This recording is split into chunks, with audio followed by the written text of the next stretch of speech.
Hello there, and you are there, and I'm here, and this is Killin Time episode 6.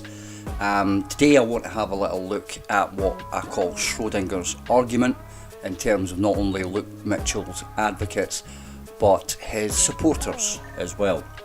I know our last update, Killin Time, was a little bit of a baffled, angry rant about the behaviours of Luke Mitchell's advocate, but today I just want to have a look at some of the arguments that side kind of put forward and how they can differ from each other and exist in the same time and place. So let's have a look at some examples today from both sides, the supporters and the advocates, and try and understand how they can both exist within their mind. As I say, there was a podcast from Roberta Glass done the other day where, I'll put it in the comments, I'll link it in the comments.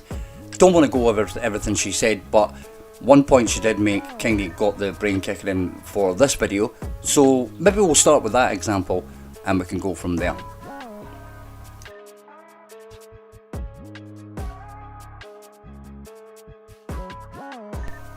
I say start with that example, but let's face it, we're probably best letting some other people who are new to this catch up.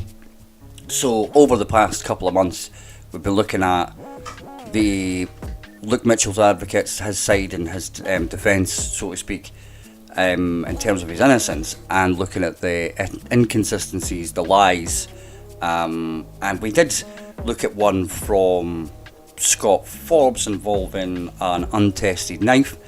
We found it reported on in 2003, although the claim was that it had never been highlighted. However, we could find news reports about that knife. The claim was that it was an untested knife. However, the reports that we found showed that it was tested. Mr. Forbes then came into the comments within our videos, tried to argue the case that it wasn't the same knife. There is a video upcoming on that where I have went through all of Mr. Forbes' podcasts that he's conducted and followed the story of the knife and the skip. Now, I'll just like spoilers, guys. It's a lie. It was what we said. It's the 2003 knife. Mr. Forbes' story has changed a little.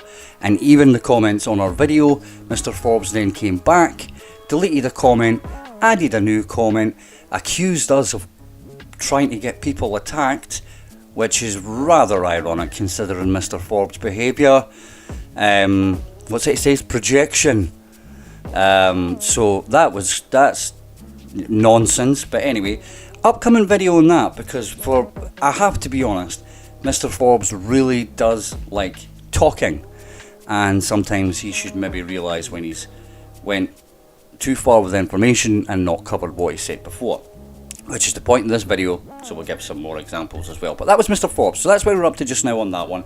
Please look out for that other video. Dare I say it's a little funny. When you really put them all together, it's kind of, I could put Benny Hill's music to the back of it or something like that, just for, anyway, sidetracked. So that's where we kind of are. We've had a look at a couple of things, that being one that stands out right now. I think that's Killin Time episode 3, I believe that is, if you want to have a little look at that. Yes, episode 3, I believe. Maybe 4. Go back. Look, watch them all, please. Actually, just watch them all. So, we're going, as I say, looking at the fact that an argument can be both the sun and the moon at the same time. So, in Sandra's video, the example that I'd used that Roberta Glass she done a reaction video where she watched the interview with Sandra Lean and Sean Parker, the convicted rapist. So she done a kind of breakdown of that, of what the points were being made, and kind of argued the point. A bit like Ms. Lean done with my video, by the way, which hello. That, I mean, I only had 12 subscribers at the time, so it was very, very flattering for me to get that kind of attention, wasn't it? However, as I say, Roberta returned the favour and done the same thing for Sandra, and one of the points that she made in the video, which I think is fantastic, I really, really do, I'm not just saying that to kind of big up Roberta, but when I watched the video, it was something that honestly washed over me, because I've watched so many videos of Sandra and Scott Forbes recently.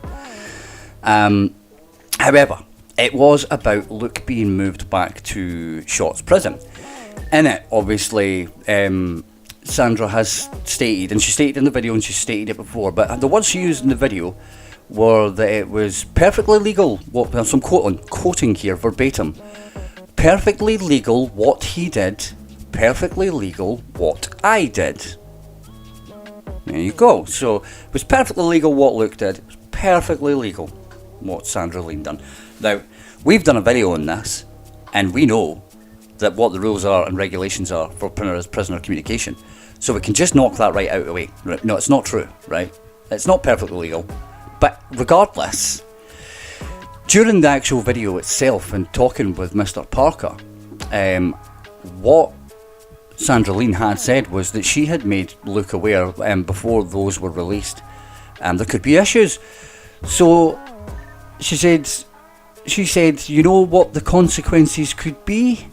We talked about it at length, and he said, no, I have to do it. So it was released on the Sunday, and on the Wednesday, he was being punished for it.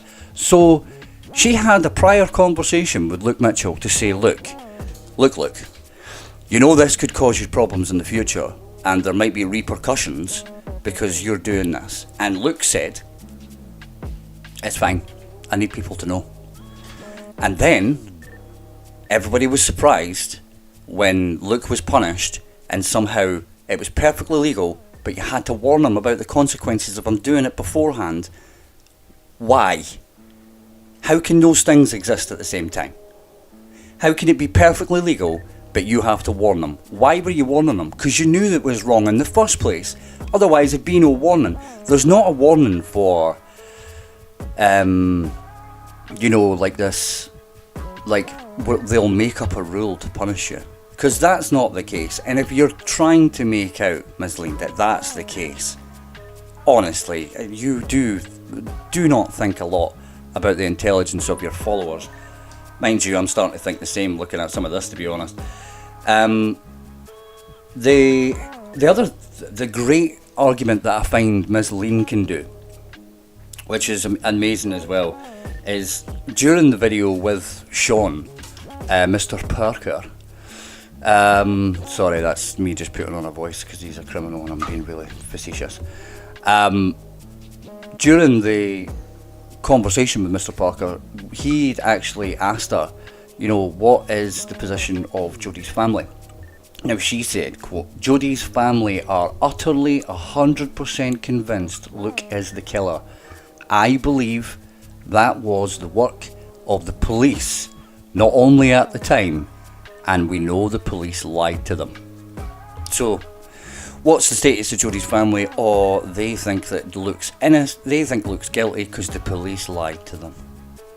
So you think, alright, well she's not really, she's really out for justice for everyone involved then, if that's the case, if she's not, willing to kind of berate them then. The video that she had done previously when she had updated on the mobile phone incident and Luke getting, pulled back to, closed prison for that. In that video, she says that the search party was the Gran Alice, Janine and Stephen Kelly. Janine Jones and Stephen Kelly.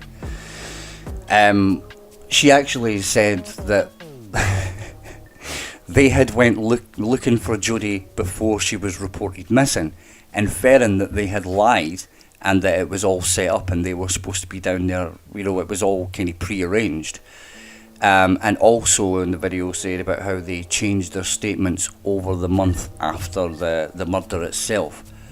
So Sandra, did the police lie to make them think that Jodie was killed by Luke? Or did they lie to the police Which one?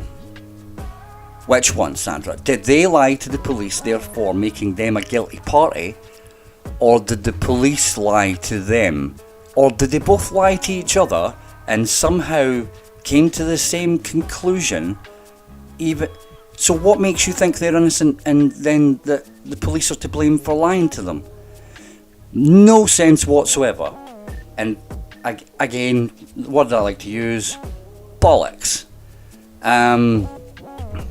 What else have we got here? So there was a couple of arguments, really, just kind of side notes that are both Sandra, Scott, and the kind of group as a whole. The idea, in fact, actually, it's one point, and I have wrote this down just so I can quote it, from Sandra Lean.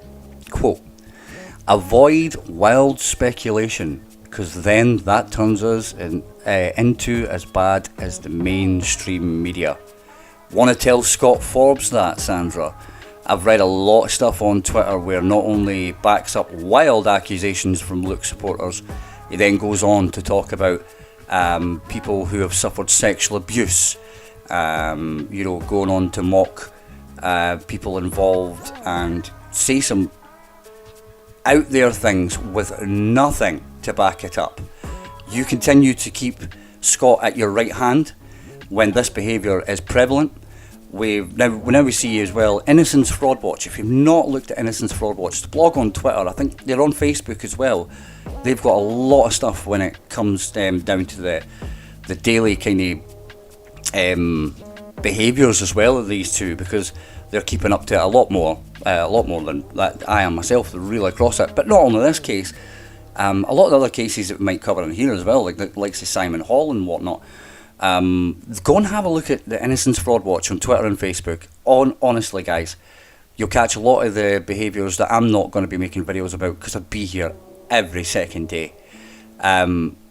Sock puppet accounts that we talked about the other day, put something up on Twitter about that as well. Anyway, regardless, we're sidetracked. So, the wild speculation. We've to avoid wild speculation, but we wildly speculate that the granny was leaving early because it was a set-up, which is something that's reiterated on Twitter.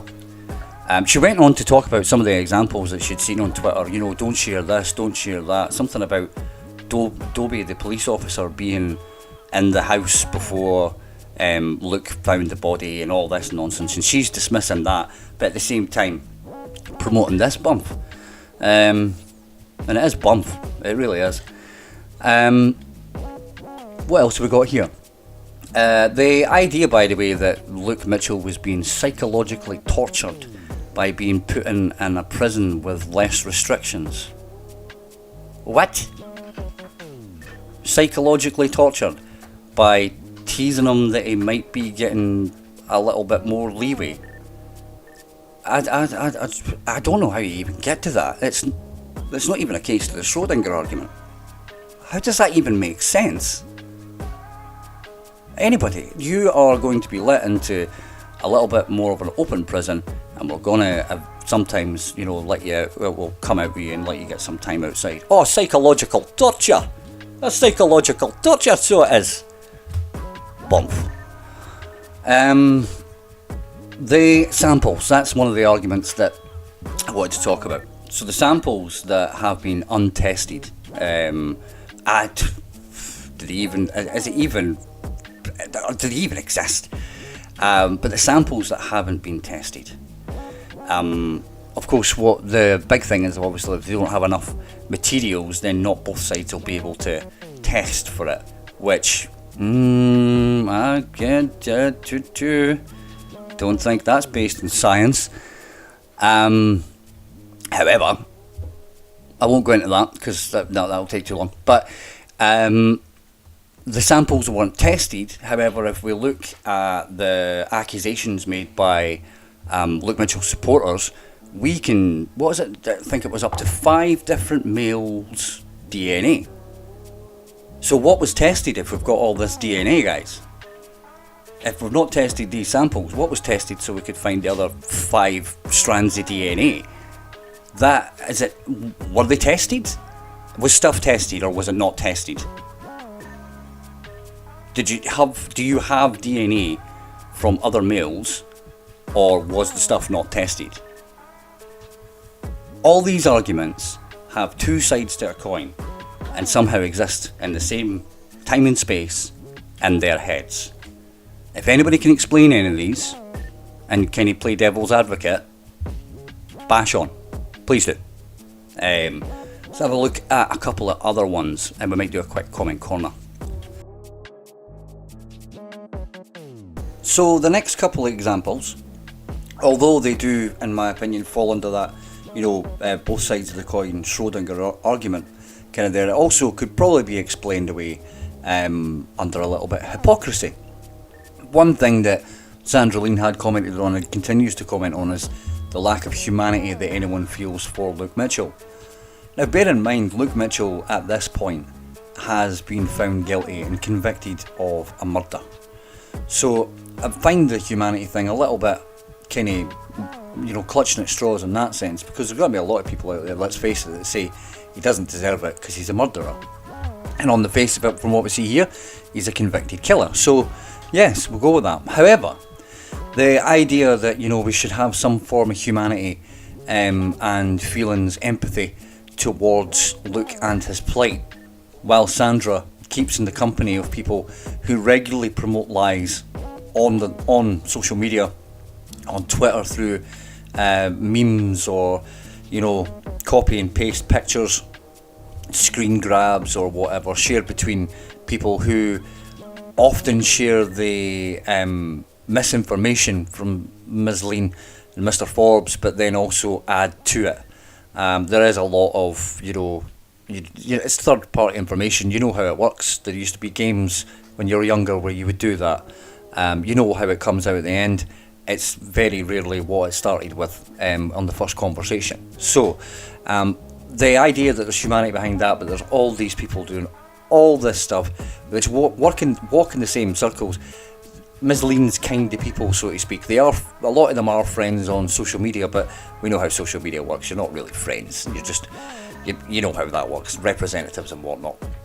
So really look at that, more hypocrisy, but again, two things existing at the same time which don't make sense.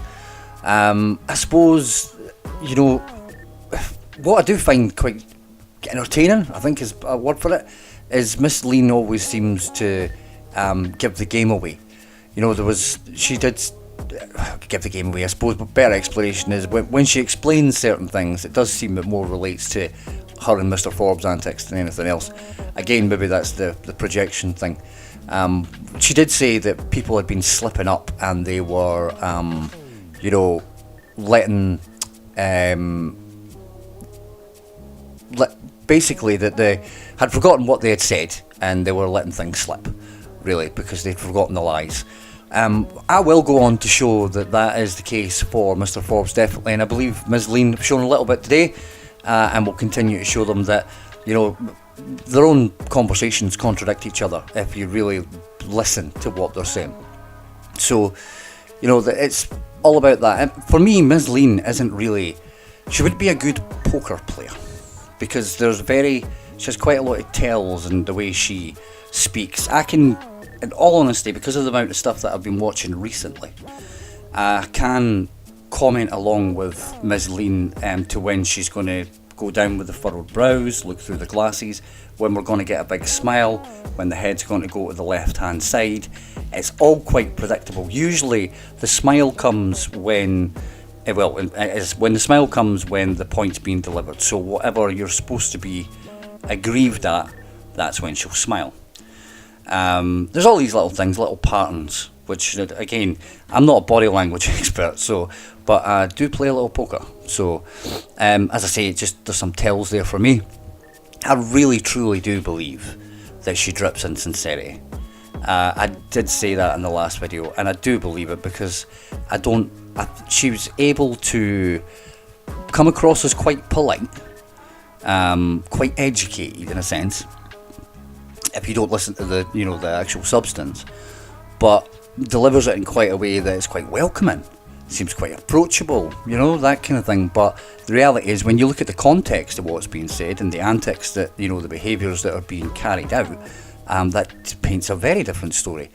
And there are flashes of it. I do see the mother in her sometimes, and you go, there's Sandra, there she is.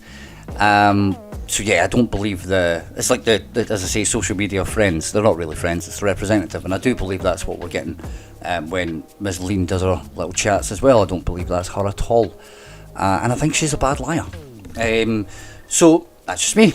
The other things that I would point to, if there is really any more, the idea that there's the tide is turning. That's one thing I see on a lot of videos. The tide is turning. These things said by Luke Mitchell supporters. I would argue that the amount on the petition itself isn't really too flattering. I think it's around about 28,000, but in all reality, I have seen people post that they've been signing it more than once. So I'd maybe knock a couple of hundred or 1,000 off that. And I think for the UK population, 28,000's not really that good, to be honest. But again, talking it up, promoting something that's not really there. This idea that things can exist in the same time and space, but they contradict each other. That's simply what it is, really. But again, you have to sell it. You have to, you guys are making a difference. So yeah. Also, with regards to some of the Mr. Forbes stuff, if you do have a little look on Twitter, you will see that he has been using sock puppet accounts. What I put up as well, which I might just slap in here in a screenshot, was an example of when Mr. Forbes had forgot to sign out of his own Twitter and began to defend himself in the third person. And then got pulled up about it as well. So not only did he forget, Innocence Fraud, as I say, the blog that you should look at, they gave examples of when he forgot to sign out of his Scott Forbes profile and answered a question under a different one. And obviously we gave the example where he forgot to sign out but continued to defend himself anyway. So these people, as I say, I don't like insulting people's intelligence, but I do wonder, guys, why people fall for this stuff. I've not really been looking at everything that Miss Lean and Mr. Forbes have been saying up till recently. And even then, with a short watch, I can see contradictions from every angle. So what do you guys think? And have you got any more examples of arguments that can exist in different places but at the same time and space? So the examples we've looked at today, let's go over them again. The one that Roberta made, which is again fantastic. Why did Sandra have to have a pre-discussion with Luke if everything was perfectly legal? So again, that's a contradiction in terms. The samples, how are they tested? Are they not tested? How did we get the DNA? Is there more DNA? How do we expect to get more? How did we get this DNA? What happened there? And of course the idea that we shouldn't wildly speculate, but obviously Sandra and her, I don't know, clique. I don't like saying cult. I think it's a terrible word. Clique, we'll go with. Still quite a bad one, but it's better. It's nicer. So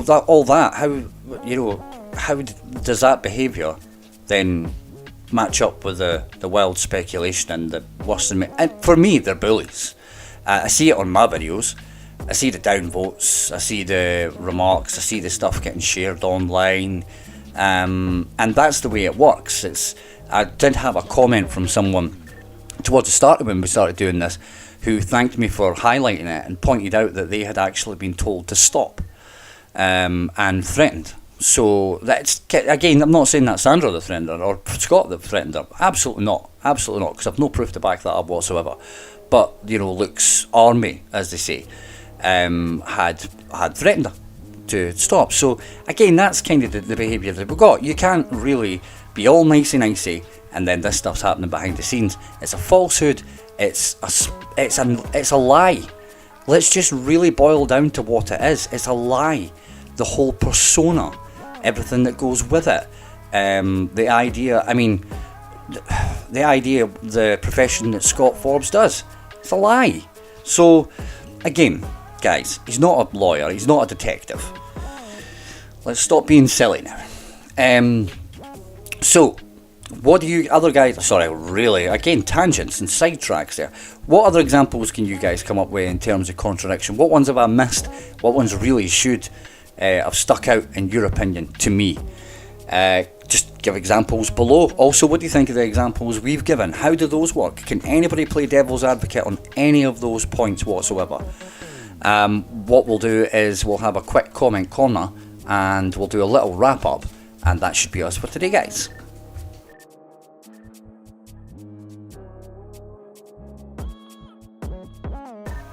So, just in the interest of mixing this up a little for people who aren't all across the Luke Mitchell case, comment corner we have a little look at a couple, maybe one or two comments that have been put on videos, highlight them here because we're not always in the chat. We don't spend days replying to everything because a couple of videos, well, the two videos that we've done have actually caused a little bit discussion, and as I say, I'm not fully across the all day, so might miss some points, so we highlight things in here.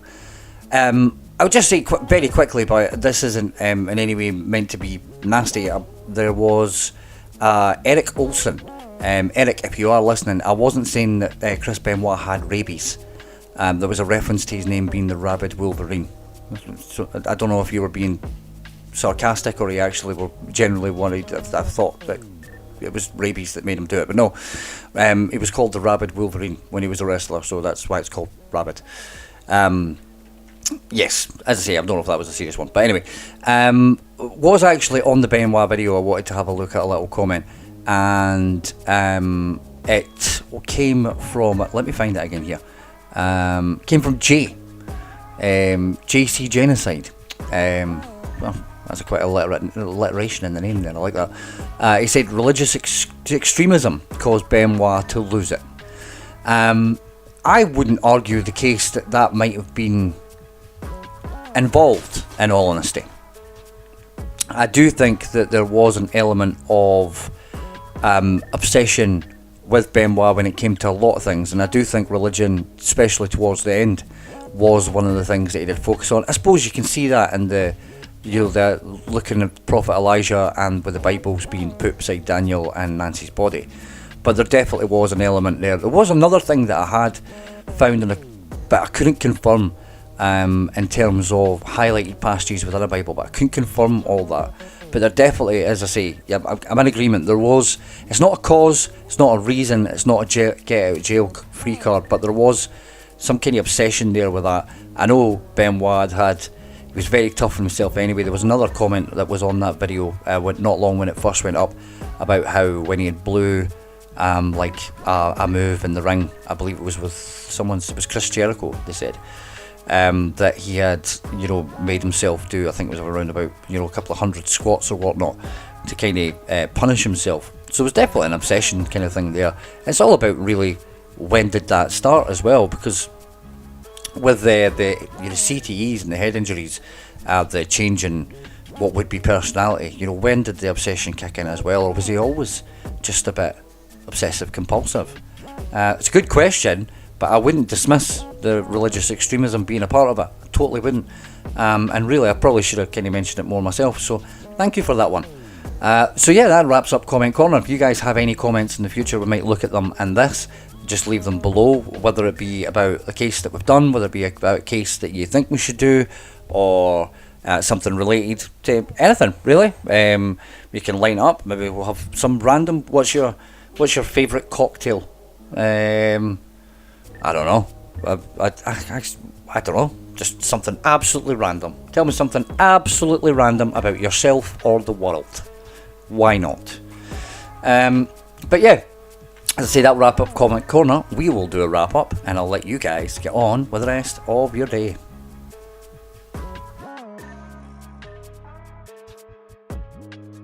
So, to wrap up and play us out, Mr. Burt Bacharach. Seriously, thank you very much, guys, for watching this video and any other videos that you have watched. As I say, I will link Roberta's video, Roberta Glass's video, in this the comments and whatnot below, so you can have a little look at that. Some great points made. I don't want to just simply, regurgitate all the good points that she made. Go over and give her video a little watch. Tell her we sent you, but don't be a Derek. And as I say, leave your comments below as to any kind of arguments that you see made by Luke's advocates, or indeed anyone else. If there's any other arguments outside in the world where you can see people taking up two contradictory kind of arguments on the same point.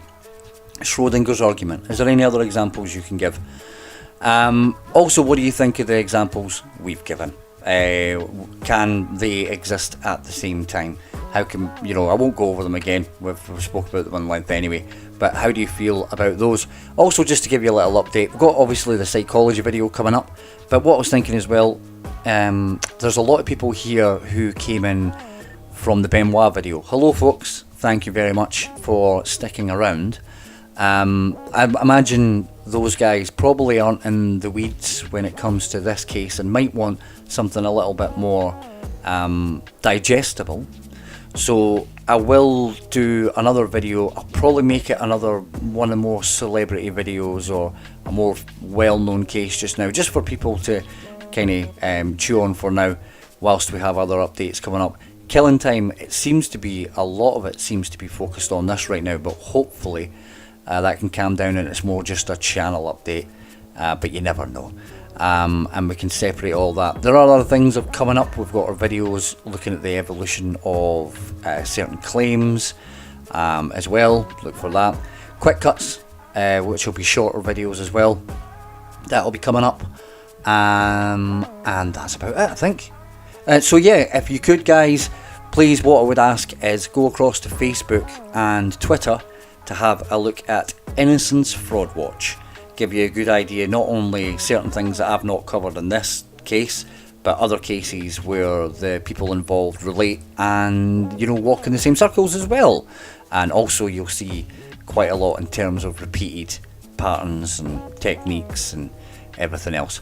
So yeah, Innocence Fraud Watch on Facebook and Twitter, have a look at that. Also guys, have a look at Roberta Glass, not only the video that we'll link, but some other videos she's done, because she's done some great stuff on a lot of cases that you'd probably recognise as well, and she does keep up to date with a lot of the stuff that's happening as well in terms of Ocean Gate and things that more kind of, should we say, in the public sphere as well. So keep have a little look out for that. However, leave your comments below, leave your sarcastic thumbs up, don't be a Derek, and whatever you do, enjoy the rest of your day. Bye.